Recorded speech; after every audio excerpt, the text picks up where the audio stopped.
took all of our computer chips and semiconductors. We used to be the king. মার্কিন president Donald ট্রাম্পের পারস্পরিক শুল্কের হাত থেকে রেহাই পেল না অ্যান্টার্কটিকার কাছে অবস্থিত এক জনবসতিহীন আগ্নেয় দ্বীপও, যেখানে শুধুমাত্র পেঙ্গুইনদেরই বসবাস। অস্ট্রেলিয়ার দূরবর্তী ভূখণ্ড হার্ট দ্বীপ ও ম্যাকডোনাল্ড দ্বীপ পৃথিবীর সবচেয়ে প্রত্যন্ত স্থানগুলোর মধ্যে অন্যতম, কিন্তু অস্ট্রেলিয়ার মূল ভূখণ্ডের সঙ্গে পণ্যের উপর 10% শুল্ক আরোপ করা হয়েছে এই দ্বীপগুলোতেও।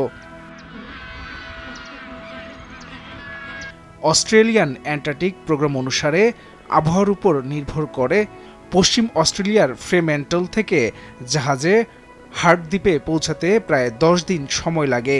এই দ্বীপে পেঙ্গুইন সহ বিভিন্ন প্রজাতির পাখির বসবাস, এমনকি প্রায় 1 দশক ধরেও মানুষ সেখানে পা রাখেনি।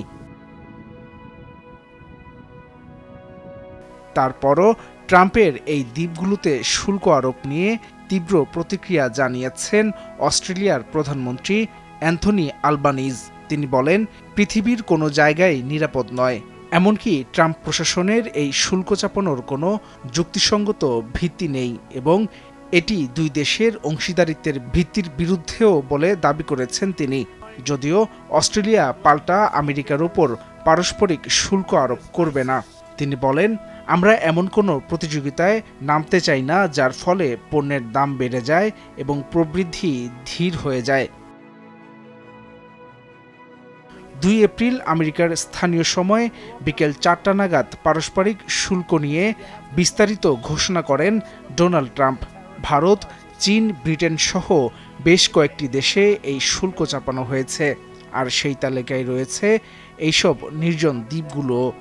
এদিন হোয়াইট হাউসে সাংবাদিকদের মুখোমুখি হয়ে একটি বড় চার্ট দেখান Trump. They took all of our computer chips and semiconductors. We used to be the king, right? যেখানে কোনো দেশের উপর কত শতাংশ শুল্ক চাপানো হচ্ছে তার উল্লেখ রয়েছে। ভারতের উপর 26% শুল্ক আরোপ করেছে আমেরিকা। এছাড়া চীনের উপর 34%, ইউরোপীয় ইউনিয়নের উপর 20%, ভিয়েতনামে 46%, জাপানে 24%, দক্ষিণ কোরিয়ায় 25%, যুক্তরাজ্যে 10%, দক্ষিণ আফ্রিকায় 30%, থাইল্যান্ডে 36% এবং সুইজারল্যান্ডের উপর 31% শুল্ক চাপানো হয়েছে। এই তালিকায় রয়েছে আরও অনেকগুলো দেশই। হাসান শাব্বির, ভোরের কাগজ।